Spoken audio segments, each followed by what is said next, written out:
So hi, my name is Petri from FOV Ventures. We're a pre-seed seed stage firm investing mainly in Europe in spatial computing, VR, XR, gaming infra. I'm Jasper. I'm a partner at Bitcraft. We're a gaming interactive entertainment VC firm investing globally, about a billion AUM, over 100 portfolio companies, do about 40% content and IP, about 40% platforms and tech companies, and then 20% it's taking learnings from games to other industries, trying to find the next Duolingo, if you will. Mostly do seed and Series A. I'm the principal at Convoy Ventures, a Denver-based VC focused on gaming technology, infrastructure, and platforms. We do pre-seed, seed, Series A, and are investing out of our third fund, which is $150 million. I'm Maddie, Callander. I'm a partner at Boost VC. We are an early stage pre-seed deep tech firm based in San Mateo, California.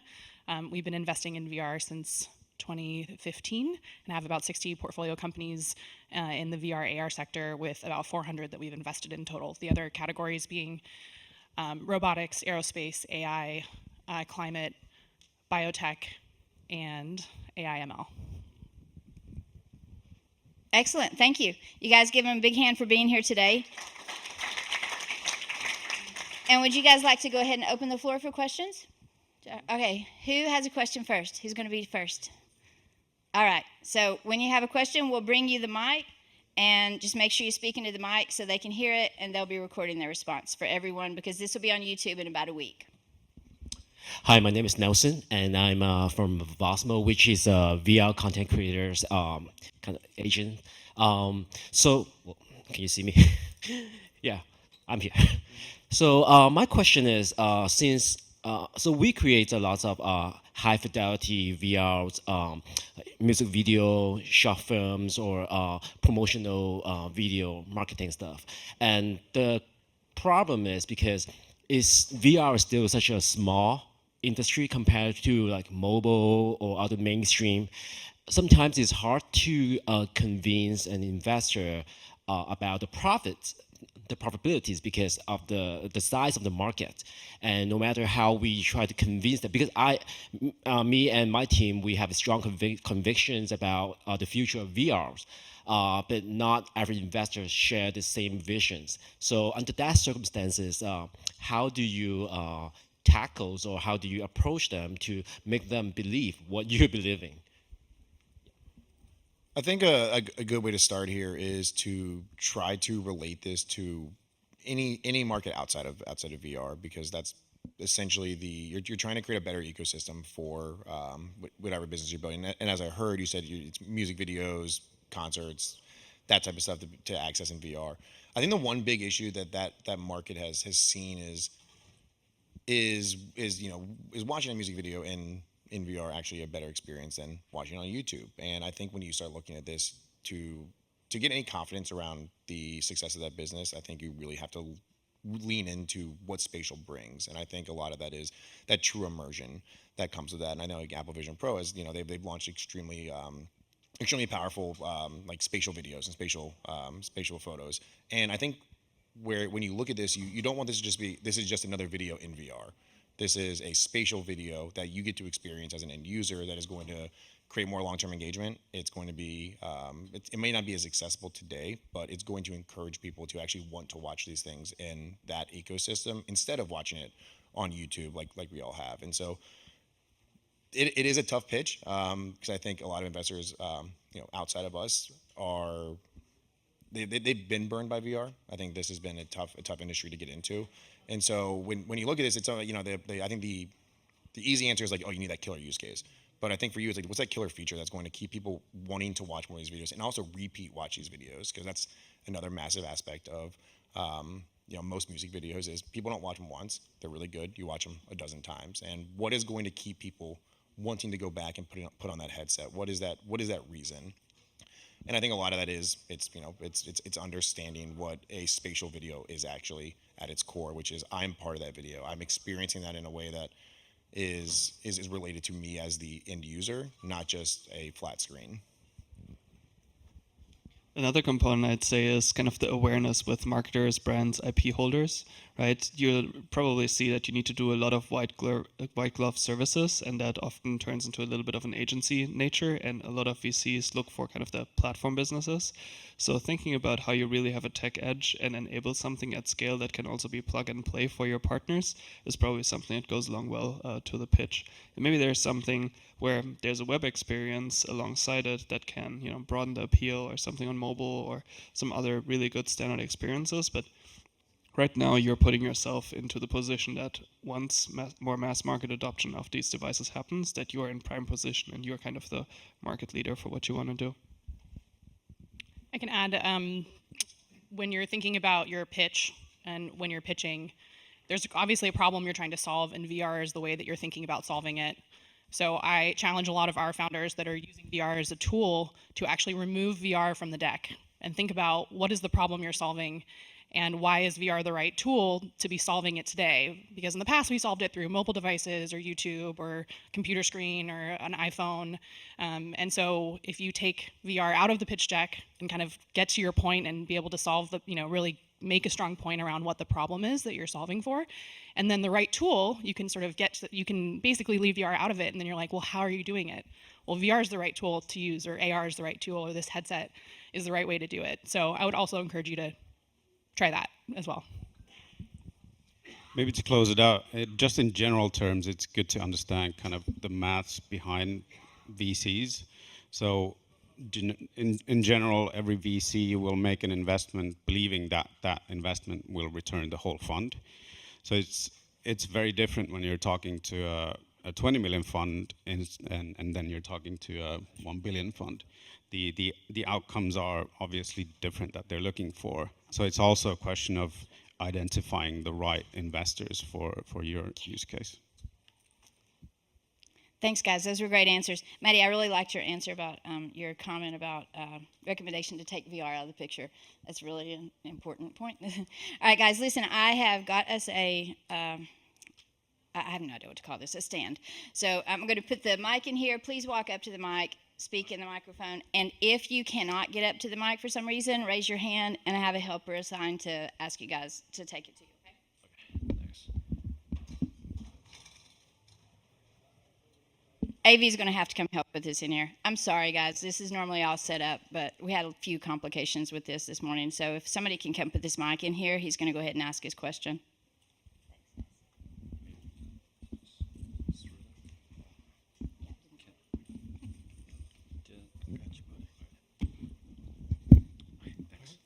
Yeah, hi, I'm Jeremy. So I have a question about Vision Pro. So like iPhone 1 launched in 2007 and kicked off the mobile internet area, leading the emergence of killer apps like WhatsApp, WeChat, and Instagram, Snapchat in the following 2 or 3 years.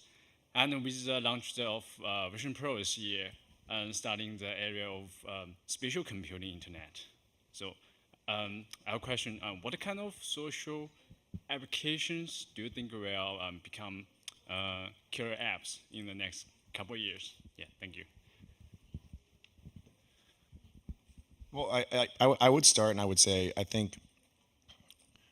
don't know if like WhatsApp and WeChat are the great examples of like the killer apps for the iPhone. I think they were beneficiaries of the iPhone's success and creating an application that offered a supplemental messaging service for those groups. But when you do look at killer applications, I think a lot of times it actually is, how do you create an application that leverages the medium that these consumers are going to engage with that content on? The iPhone is successful because, I mean, you could even say just the App Store, when it started to allow for third-party applications, that became a killer application for them, or a browser solution that was far better than anything we use on like our Blackberries or those early phones. And it was created for the medium in a way that made it actually so accessible to the end user and so valuable to them that they needed an iPhone. And you could look at this from everything from extremely compelling maps with GPS-enabled services, or your Safari, or even just really compelling messaging applications like iMessage. I think it was a better service than your traditional, flip phone text messaging service. But then if you want to take the next step, you did have killer apps that were like, what is that social application that's going to leverage this medium in a way that is so engaging, like your Instagrams or your Snapchats, that were not viable outside of the mobile phone. No one goes on Instagram on the web to scroll through. No one goes on Snapchat on your computer because you don't have that access to it, and you don't have the ability to actually take pictures and share them in the moment.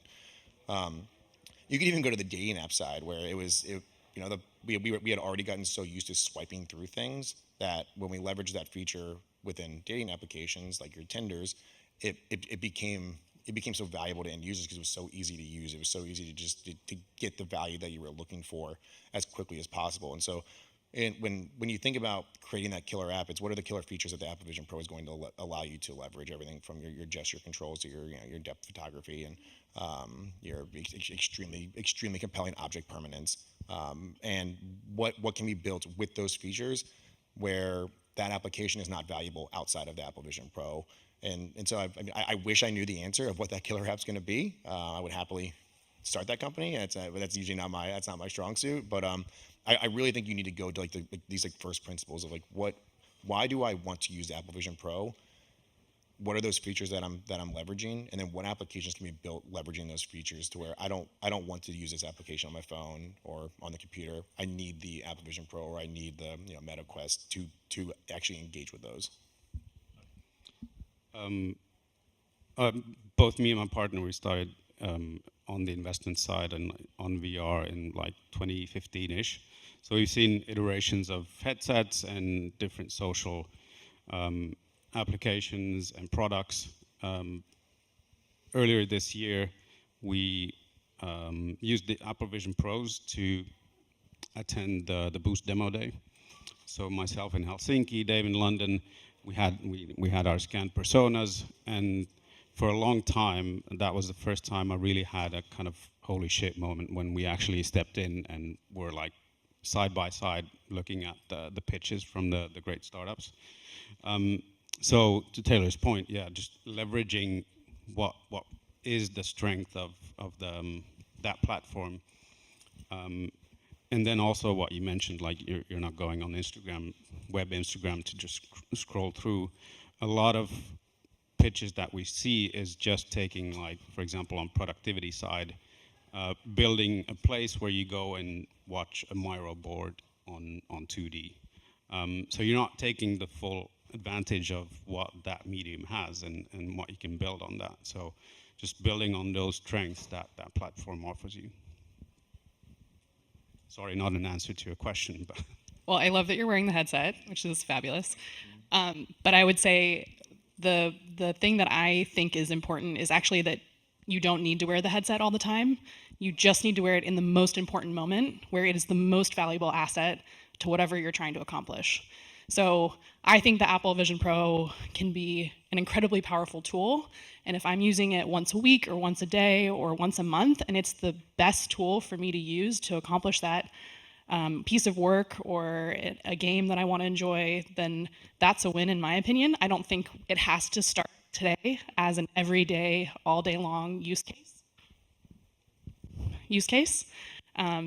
So I think there's something really important to thinking about how do you engage your customer or your gamer in a way that gets them to put the headset on once a week, once a month, once a day, and that's the most valuable moment in their day.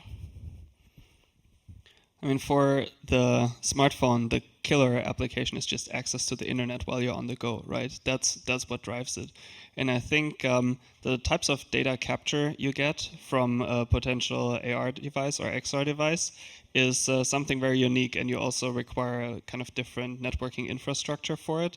It's coming with edge computing, cloud GPUs, and so forth, where there's just much more that's possible. But it will be the same thing as went from writing letters to writing text messages and emails to actually being able to have video calls with each other to, as you said, sitting next to each other in the same room. But as part of that, it's also capturing what makes it human accurately, right? And that's, you need the facial expressions. You need to see, I can't see your eyes right now, right? I don't see really what you're thinking. I can see you smiling, but that's pretty much it, right? So there's still a lot of limitations to make that experience good.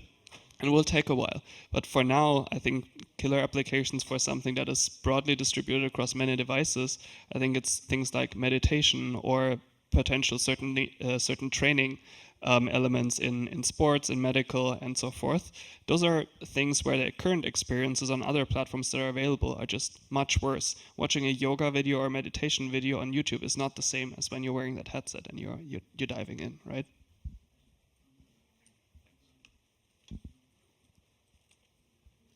Hello, my name is Dahlia Rose, and I am here representing Creative Acts. We are a nonprofit that utilizes VR in prison spaces to do a few things, support the mental health of people who are in maximum security, aka what we know as solitary confinement, man-sized cages, that thing. Also to support emotional regulation of how you can interact with the outside world, but also to just support decreasing the digital divide. We are having challenges because we are a nonprofit doing a lot of tech things. We've also, I love your point of like, what would this look like removing the VR sets? And it is the critical tool that helps our participants kind of rewire their experiences. And for most of them, their sentences have been commuted after using our VR content. So I guess my question is, we have some challenges on the philanthropy nonprofit side, getting people to buy in because VR content is incredibly expensive, right? We also have challenges on the VC side because we are a nonprofit. We are, some of the data that we would love to be able to share and capture, we can't because we're working with sensitive information. People can get their records expunged, so we want to, keep that on wraps. So what is the way that, in the VR world at least, we are acknowledging like what social impact can look like and how we are investing in some of the kind of smaller or unconventional organizations that are really doing impactful VR work?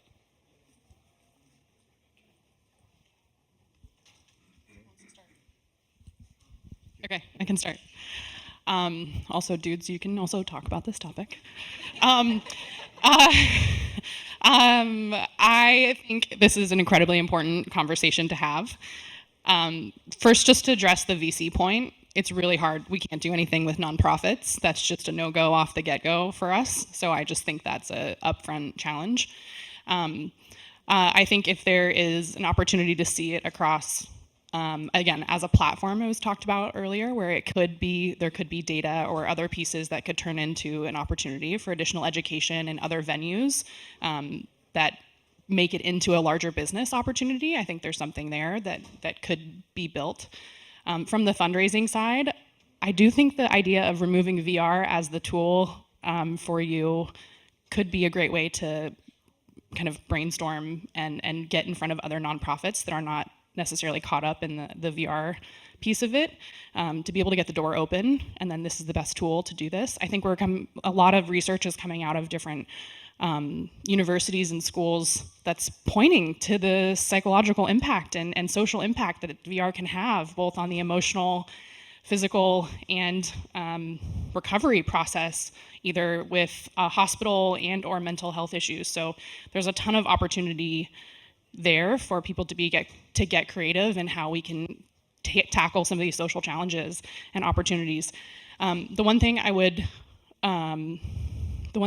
point to from a man, I just lost my train of thought. On how to think about generating content. I think that's going to get easier for you in the next few years. So I think it's going to get cheaper and easier and faster to develop VR content. So I think you're early in seeing this through, and it is expensive. It's too expensive today for you to do this as a nonprofit and develop the content that you truly need. But I think we're kind of in the world with the Gen AI conversation starting to happen where that's going to change pretty soon. So I would say just hang on and stick with it, because we have a phrase for our portfolio companies that's be the cockroach. You got to survive in this industry, because seriously, if you survive, you find the customers, you start to make the money. We have some incredible companies that are making a lot of money in VR and AR right now, and there is a business to be had here. There is opportunity. Not everyone's going to see it today, but in 10 years, they're going to look back and be like, whoa, this is a thing we should have been investing in sooner. So keep going. Yeah, and one thing I'd add here is when you were when you initially said this was like a VR use case, I actually felt like this was the right approach here. When you're incarcerated, this isn't something that is, you can be rehabilitated in there, you can go through therapy, but you're still in the cell, you're still in jail, and you're almost able to take them out of that experience without having to actually remove them from their the jail cell they're in, but actually give them I would say the comfort that no, let me work through this in a way that is different than just going to another room within this in the facility. But I also think when you're looking at it as like a nonprofit, it doesn't mean that there isn't a business use case there or even a for-profit aspect to it. And so I think Maddie's right. It's not a VC fundable opportunity, but when you go to something like a grant program or local institutions, they issue these grants with the understanding that there is going to be some value provided, and the value we're providing here is that not keeping people incarcerated for long periods of time is going to be cheaper. Getting them out there and being valuable citizens again is also valuable to these ecosystems as well. And so I think it's not about finding the people that are just going to invest in this. It's about finding the right that right pitch to them, that this is if we're able to receive grant funding here, if we're able to receive something from these local governments or state or even federal governments, we can actually decrease costs. And that at the end of the day is still a business. It's still a valuable model here. And on the content side, I think like Jasper mentioned, there's meditation or wellness applications. These are other groups that you can leverage grant funding to be able to license their content and try to scale that out a little bit easier than having to build it internally yourself. And there are a decent amount of groups out there that are building this content already. And if they can prove the value, I think you can receive funding to license that content to then provide value to the groups of people that do not have access to this content themselves. What I've seen before that has worked to some extent for some companies is there's a lot of insights that you can generate from looking at what effects those products can have on the people. So going to hospitals, research institutes to kind of co-finance or find out hey, can we work on something together, a research problem, how are the people feeling after experiencing VR? Yeah, the only thing I can add, I think, is when it comes to skill training, even customer service type interactions, right? You have an AI character in front of you, you're solving something, and it feels like you're interacting with the world again, right? When you're especially in solitary confinement, I think there's a lot of mental health issues that come up, but just feeling like you're staying engaged and connected with the world, it could even replace the telephone call that you get to do, right? So there's a lot of things where it can keep you connected and prepare you for life after.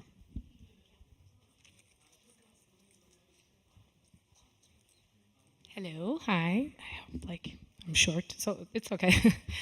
My name is Sadaf. I'm coming from, thank you, film and TV animation background. I'm an animation director, worked on Disney shows, Netflix, but now I'm developing my own IP, a TV kids show.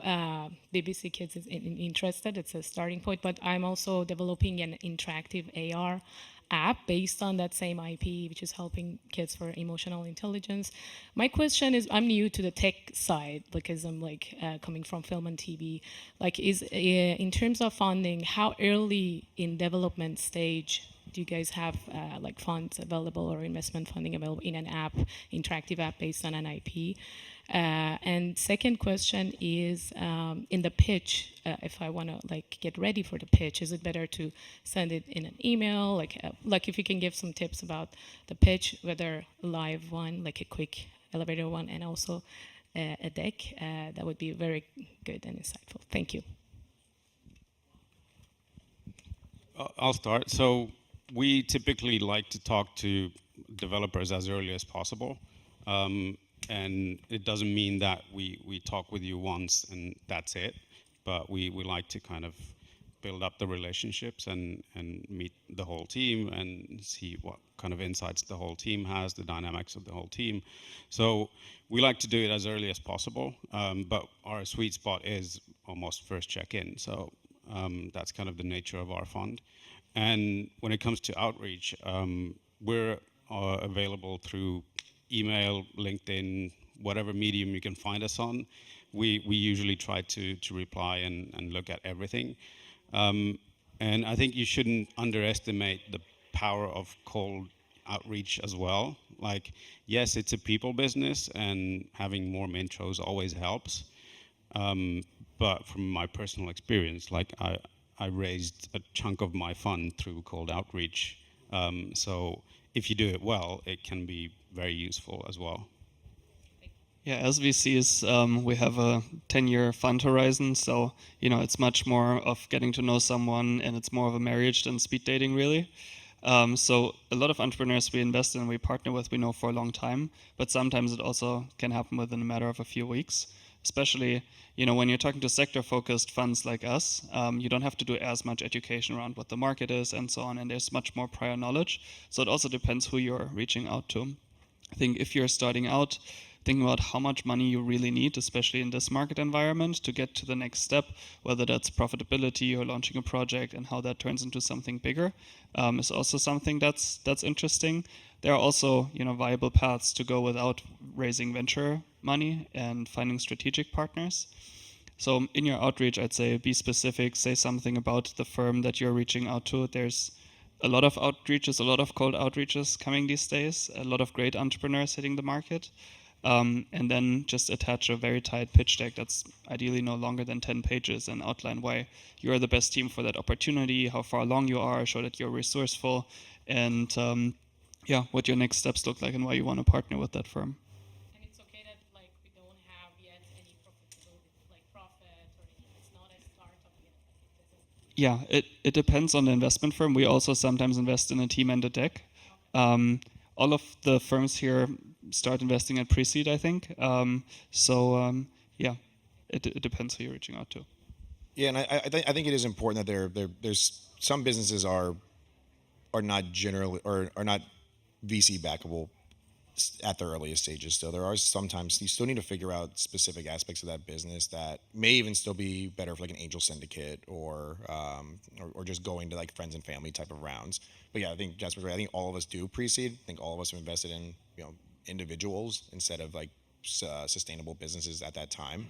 But the expectation for most of us is we want to understand that if you're going to be a VC-backed company, you're most likely going to be needing to raise more funds, and are you actually going to be able to accomplish the milestones you need to get to that next level of funding as well? And I mean, from a pitch perspective, I think we're all very accessible across all platforms. I mean, I get pitches on Twitter, LinkedIn, email, cold text messages, anywhere that anything works, but obviously that pitch should be refined, and it should be at least the outreach should be customized to the person you're reaching out to. I think we all see enough of them that we do know if it's a email blast or if this is no, I really do believe your firm is the right one for us. I'll just add that our job is to say no. So just know that going into your cold outreach, and 99% of what we see, we're saying no to eventually. We are pre-seed. We write 50 to 500K checks. We want to be the first investor in. I think most people here do too. But there is just the FYI, this is not a yes game. This is a no game. So any no you get, think of it as a no on the way to your first yes, because it is a tough. Fundraising is hard. Yeah, and just to add, so the first question, so finding the right investor for you with the potential outcomes that you can see, and also adding to previous points, the knowing when is the right time to talk to VCs and maybe take in private financing or a VC on board. The cycles of raising the previous and the next round have gotten longer all the time. This probably European data, but it's currently 1.7 years, whereas it was previously like 12 months. So just knowing that if you raise now, you probably need to raise enough to get you to 18 to 24 months along the way, because if you invest in pre-seed, the seed investors will most likely require some kind of traction or numbers or metrics that are satisfying their needs.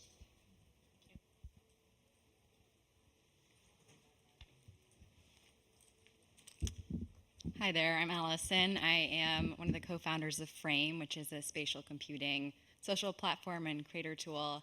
And you touched on the earlier super apps that not WhatsApp, but iMessage and these apps that are native to the actual hardware. I'm curious your thoughts on Vision Pro apps or Quest apps. How do you evaluate a startup app versus an incumbent coming in and providing that tool natively? This is probably one of the hardest things to do right now, especially I even think with the recent Apple, WWDC, where I felt like they released a ton of applications that are almost exactly the same as what a lot of startups were building over the last 4 or 5 years, getting ready for AR and VR. And when it comes to native applications, those are the applications that I think generally people are buying the phone for, or they're buying the Apple Vision Pro for. Now, the other ones are supplemental; they're beneficial. They can still be billion-dollar businesses like your Ubers. Like no one buys the iPhone for Uber. They buy the iPhone for the value package of first-party applications that they use every day in their life. I would say right now it is very hard to vet any. At least for me personally, vetting any startups building applications for the Apple Vision Pro. There isn't a user base. There isn't a clear need. The initial version is a very powerful dev kit. It's not a very powerful consumer device in my eyes yet. It doesn't provide that value to a point where if you're trying to project out millions and millions of users. I mean, my first pushback there is always going to be there just aren't going to be millions and millions of users in the next couple of years. There may be 1 million of them, but they're also all not going to use your application. Those are going to be like the native application. Like everyone uses iMessage, but that also is not a monetized app. It's just part of the value package that makes the iPhone so valuable in itself. And so when I do look at these, I actually am more excited about people that are like this isn't going to actually be released to the public for 3 to 5 years. But our view here is this is going to be important in the spatial computing value package. People are going to need an application that leverages all these features and is part of this ecosystem that is necessary to have an Apple Vision Pro 4. And so it is really tough right now because I think it's very hard to map out that market and map out that user acquisition funnel that you're going to be creating. And I personally don't believe it's going to be the easiest success story to be releasing apps today on the Apple Vision Pro as a developer that you believe are going to be venture scalable. And I think we're getting there. I just think we just want to see more adoption. We want to see what people actually want to use this for.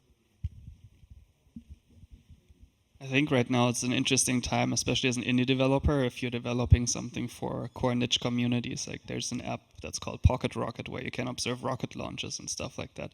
When there's something where you can do, your home furnishing or home design, those are the types of things that the incumbents might not build, and those can also be built with strategic partners potentially who use that as distribution and a new, more immersive way to engage with their IP, their product, whatever it is.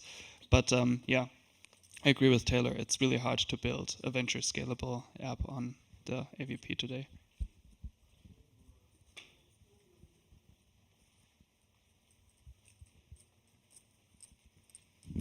Hello, my name is Kristen Gorlitz. I'm an independent creator and I do stories for virtual reality.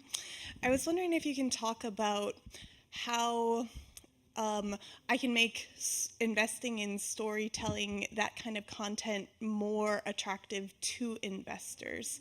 I've had some ideas of the way I do stories is live action, and it kind of works as a TV series that funnels into VR, but I've had a lot of pushback from investors, especially like government co-productions, where they can only invest in something that's specifically for virtual reality and not any like transmedia things, but those kind of assets seem to make a project more accessible to a wider audience.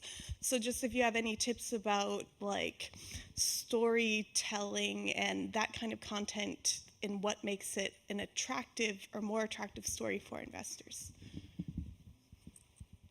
I mean, where I would start is you should be viewing this as like, how do we create VR or AR centric content or centric IP? Like this is, and that's the way you have to look at this. Because it was actually funny you said that they were against the transmedia. Because my first thought was, no, you should go the transmedia route, build out a massive audience, and then be able to expand that and funnel them into VR. But that clearly is not the one that is, or not the story that is working for you to get this type of funding. But I think we've all seen some companies that are actually they're trying to build that ecosystem or that platform that is going to be where you view content that is created and consumed in VR.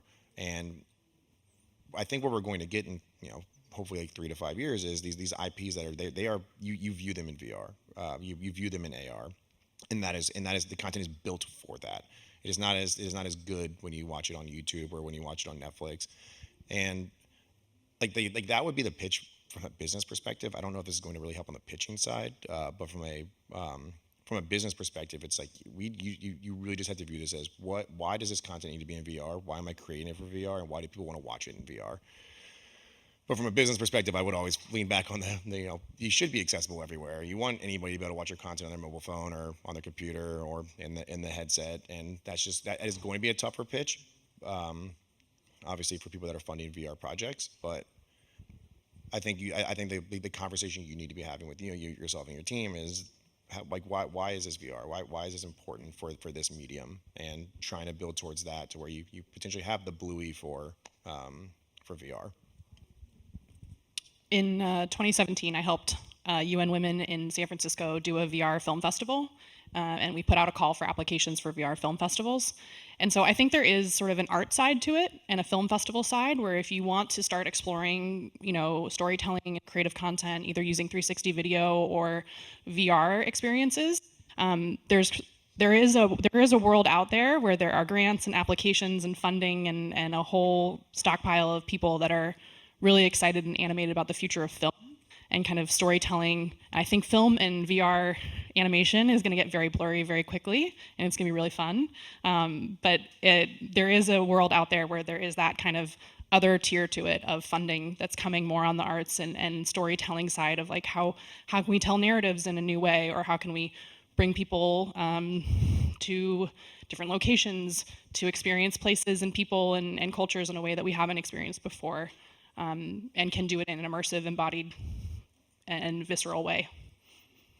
A lot of the film festivals have kind of this immersive side, like Sundance and Cannes. And I was at the Venice Film Festival last year. There were like 26 VR experiences, and I got to experience 2 because there was such a huge queue for everything, all the other ones. So there is clearly a demand, and like Maddie said, it's kind of getting from the fringes of the festival closer and closer to the main stages as well.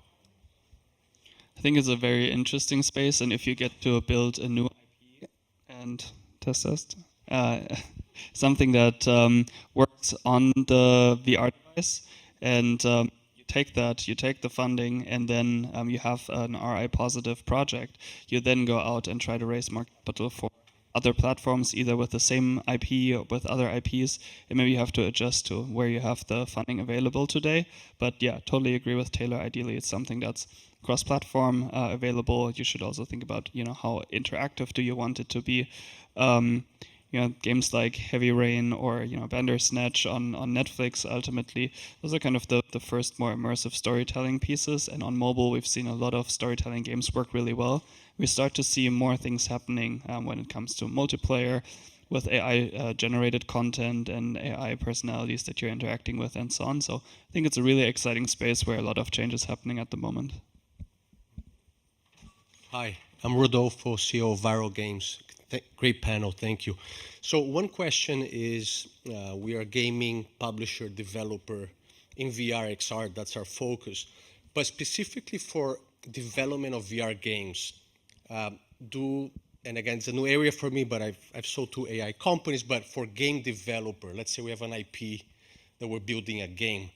Is that something that it is common in VC to invest in, or you're focusing more kind of on gaming tech and gaming platforms and things like that? Just curious, because it seems there's a valley for gaming developers that there's no funding.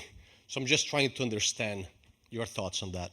I'll just get ahead of it because I think I'm the only one here that doesn't actually invest in content. So I think the other 3 will say yes. But yes, personally, we're technology investors in the gaming space, and we will view content from a platform perspective. Now, if you're building out a larger ecosystem, or you're building out compelling creator tools that can allow you to scale live operations or something like that, like we can get interested in that. But yeah, I just wanted to get ahead of that so I could let the content investors talk. But yes, I'm sorry, we are part of that bucket. So we have three investments in more like studio-like companies, and one of them is in VR.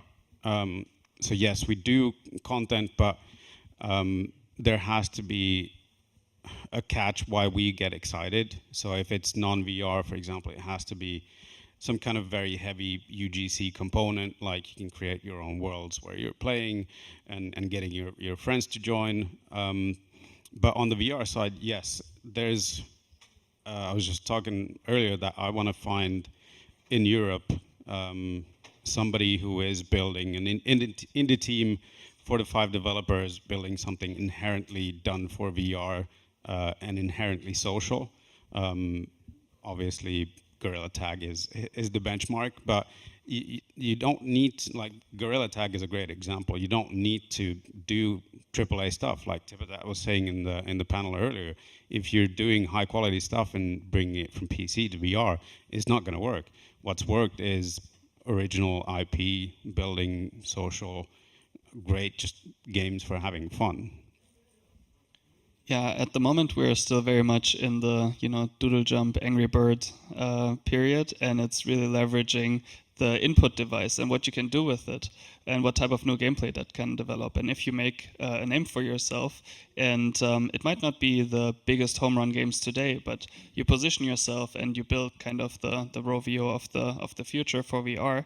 I think that's an interesting component. And if you're able to self-publish and build community and be smart around that, then all the gravy is yours. Yeah, I would agree with that. On the thinking about VR not in a triple game space today, I think eventually there will be an industry for a full triple game experience. But what we look for in content is creators that are scrappy and hustling and figuring out how to build the community first, social first, and how to leverage VR as a tool and a vehicle for a new gameplay or a new experience or a new mode of interaction, and kind of evolving out of what we've historically seen in traditional gameplay. Hello, everyone. My name is Miji. I'm a founder and CEO of Core Meta. What we try to do is we try to create extended reality content for education. Specifically, we're working on language learning. So hoping that we can build some Duolingo in the future, but in XR space where we can maximize all the benefits. My question is, realistically, I think the investment's more interested in going towards AI at the moment. So the investment funds in XR is, I think, it's going down. And however, I see that you are very interested in XR, and what are the factors in the perspective VC that keep you going investing in XR space? Thank you. So we see it as a 20-year cycle where we're still at maybe year 5, 6, 7, I don't know. So we really believe that long term, this is going to be the platform that everybody's going to use. As a VC, I guess we have to be cockroaches too, until it becomes more of a mass market product. But as someone alluded to earlier, if you can make it cross-platform, that's going to help you out obviously a lot.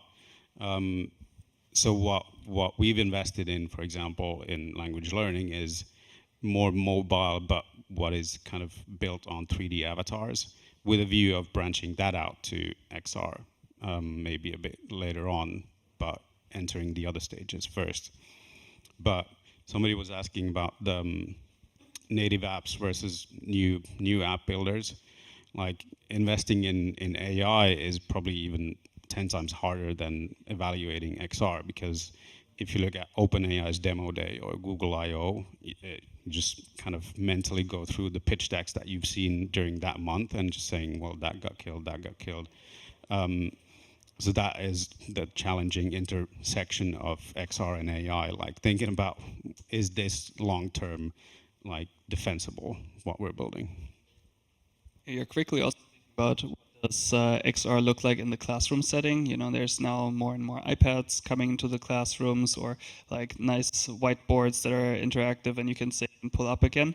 But you know, the distribution there of hardware is just so slow. So you're thinking a lot about private and direct-to-consumer type monetization, and then it's a very heavy lift on the devices up front. So I think that's where VCs are just a little bit cautious on the market timing aspect. I mentioned earlier we have about a 10-year fund cycle, and if we're in year 5 of a 20-year cycle, then we're just a tad early today. So a lot of investors are just a little bit in the wait-and-see mode until broader scale distribution happens. But at the same time, if there are good B2B partnerships and there's some scale through that, and you're able to plug yourself into the right ecosystems at the right point in time and are able to drive some scale through that, it can be very interesting.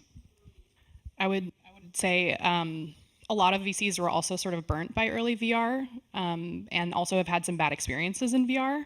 I think as VCs were willing to demo kind of anything, and in the early days, anything was really anything, where you needed to take a nap and unnauseous afterwards because of an experience.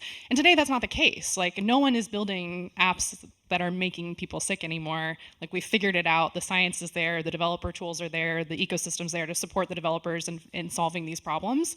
But I think there's a historical memory of whatever that kind of shitty gear experience was, or a cardboard, and they haven't actually jumped in fully to try it. So there is a little bit of an education process, but the people who have been in it get it, and I think are pretty stubborn about the future is not going to be limited to a cell phone and a screen. There is an immersion opportunity that is basically undeniable once you're in the ecosystem and kind of can see that where that's going. But also there's been a reference to the Duolingo of X a couple of times already today. I'm on day 658 of Spanish, and I hate the moment when I have to take out Duolingo just to keep my streak going. So I'm on 550 too, so I get it. It's not a good way, actually, if you think about it, to learn languages even. So there's a ton of great things that you can build in that ecosystem and in that sector. And for example, you have the Duolingos, but then the one-to-one tutoring market is actually even bigger than the kind of app side learning.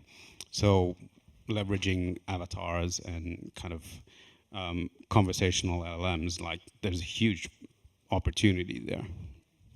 I will say I do think language learning and education as a whole is one of the actual killer applications and killer use cases within XR now, and I think it actually does. When you have that ability to create immersive experiences or put yourself in different scenarios through, I don't think you necessarily always need AI, but I think you can create these conversational experiences that are much more valuable than just memorization, and I think that also translates into just the general ed tech space as well, which does keep me excited about moving into that outside of gaming. And I would say on the Apple headset today, JigSpace is allowing any creator to, anyone with anything complicated physically, any physical hardware, you can create a jig and basically walk someone through it using an Apple device or an Apple headset and be able to show them, inside of a jet plane or how a cappuccino machine works, and any developer can create one of these. And so I think there's a huge ease to this process of getting people to understand complicated things much faster as a huge three-dimensional learning experience. Unlock. Cool. Since AI is hot, you mentioned conversational AI and speech and voice AI that can help make a XR pitch a little more exciting. What are some other aspects of Gen AI that might make a pitch more exciting to an investor?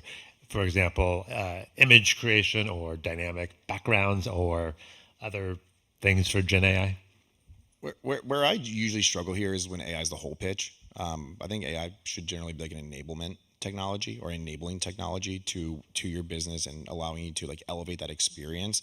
But I think where a lot of the pitches come down to is we've integrated all these models. They're used to generate a bunch of assets, but these models are open to everybody. They are accessible to everybody. How you fine tune those models is sometimes an edge you have. But I believe that the pitch should not the pitch shouldn't be we are like an AI company at heart unless you are the ones that are building these AI models yourselves. And that's where I struggle a lot of times. And it's, you know, it's like, where's that data coming from? Whose data are you reliant on? Is where a lot of those AI pitches fail to me. But leveraging these technologies to make your platform better, to make that experience, that user experience more compelling, that's like, I think that's where the pitch is. Like, we're going to integrate this and it's going to be part of our service, but it is not our entire service, and it's definitely, hopefully not usually like the secret sauce. Yeah, on the content creation side, like Ryan and Tip went through, like content creation is definitely a bottleneck. So whatever you can do to help, especially the 3D side, which is still very early. But then overall, when you're like to Taylor's point, not being just Gen AI, but thinking about where do you go in the kind of process of your client. If you're selling it to for gaming studios, for example, they can just whip out any Mid-Journey or whatever to create some crude mood boards or whatever, but then it's not lasting. There's no stickiness to the studio. They can use whatever tool they just have at hand. Whereas if you think about integrating yourself in the processes of that gaming studio, for example, it's going to be harder to just ditch your product aside. I'm sorry, guys. Sorry. Thank you guys so much. I'm going to step in just because we're several minutes over time. And if we keep going, the AV team doesn't get a lunch break. So thank you guys so much. And thanks everybody for being in this room. Thanks. Thank you.